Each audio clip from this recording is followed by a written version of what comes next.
Fala galera, análise pré-jogo de São Paulo e Cuiabá pela 35ª rodada do Brasileirão. E antes de começar a análise, fica o meu pedido para você se inscrever no canal e me ajudar a chegar nos 130 inscritos. Peço também para você deixar um like e compartilhar esse vídeo para o YouTube divulgar mais esta análise. E aguenta aí 5 minutinhos comigo para ter um belo raio-x dessa partida. Então vamos lá, começando nossa análise pelo São Paulo. Nas últimas 10 rodadas foram 4 jogos em casa e 4 vitórias sobre Corinthians, Grêmio, Cruzeiro e Bragantino, 100% de aproveitamento para o São Paulo nessas partidas. Olhando para algumas estatísticas, a gente vai ver que São Paulo teve uma média de 56% de posse de bola, um número relativamente alto para uma equipe mandante, e em termos de construção de jogadas, a gente vai olhar para a expectativa de assistências, que mede a capacidade de uma equipe de colocar os seus jogadores em condição de marcar gols. A gente vai ver aqui que o São Paulo teve uma média de 1,21 por jogo, um número mediano aí para uma equipe mandante, mas ainda assim muito superior na média aí aos seus adversários que tiveram aí 0,38 de expectativa de assistências.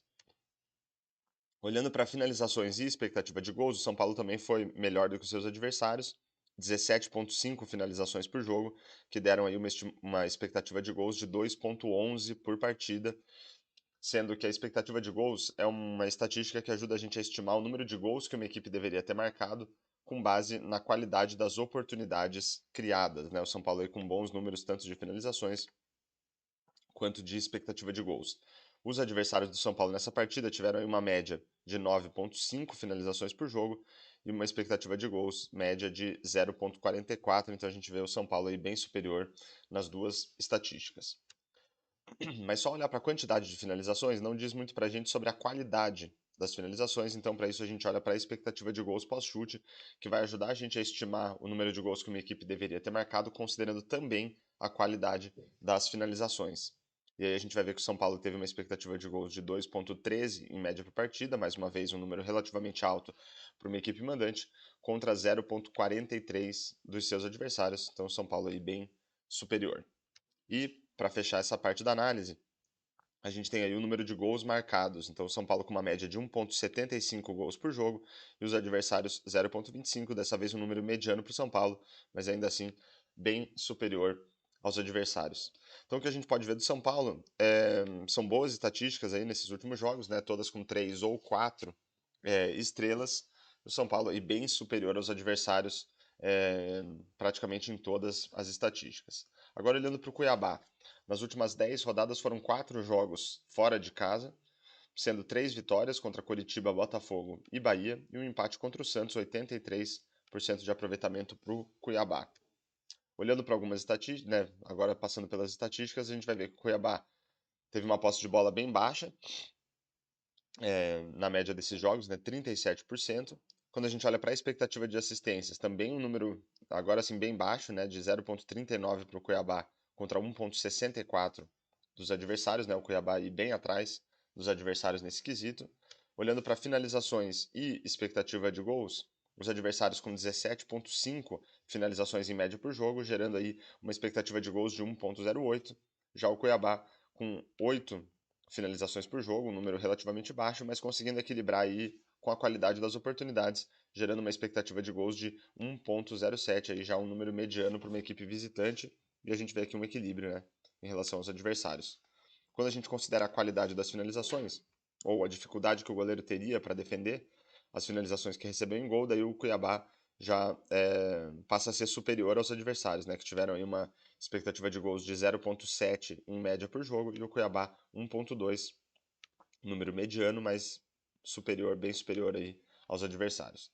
E olhando para o número de gols marcados, a gente vai ver que o Cuiabá não tomou nenhum gol nessas últimas 4 partidas fora de casa, marcando aí 1,75 gols em média, um número relativamente alto aí para uma equipe visitante. Então, chama a atenção de que o Cuiabá tem números aí, em geral, de medianos para baixo, na maioria das estatísticas, mas consegue marcar um bom número de gols e não gera tanto espaço para os adversários, né? Que apesar de terem aqui uma boa posse de bola, expectativa de assistências e finalizações, mas não conseguem gerar boas oportunidades a ponto de não terem marcado nenhum gol no Cuiabá nesses últimos 4 jogos.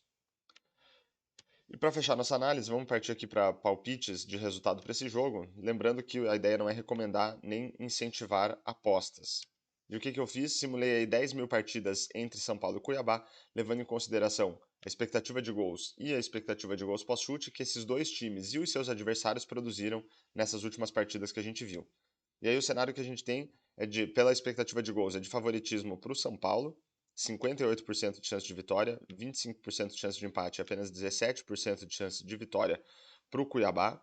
Os resultados mais frequentes: vitória por 1-0 para o São Paulo, empate por 1-1 e depois vitória de 2-0 para o São Paulo. E quando a gente olha para a expectativa de gols pós-chute, o cenário fica praticamente igual: 51% de chance de vitória para o São Paulo, 27% de chance de empate e 22% de chance de vitória para o Cuiabá. Os resultados mais frequentes: vitória por 1-0 para o São Paulo, empate em 1-1 e depois vitória por 2-0 do São Paulo. Então, a gente vê aí um claro favoritismo para o São Paulo, né, quando a gente olha para a expectativa de gols e expectativa de gols pós-chute, mas chama atenção aí de que o Cuiabá vem conseguindo bons resultados fora de casa, mesmo não produzindo tanto para nessas duas estatísticas, né, mas mesmo assim o Cuiabá consegue marcar os seus gols e chama atenção de novo que ele não tomou nenhum gol nas últimas partidas. Então, fechamos aí mais uma análise pré-jogo, né, de São Paulo e Cuiabá. Espero que vocês tenham gostado e fica aí novamente meu pedido para você se inscrever no canal, deixar um comentário, um like e compartilhar esse vídeo. E logo após a partida aí a gente tem a análise pós-jogo, né, analisando o resultado da partida. Então é isso e falou!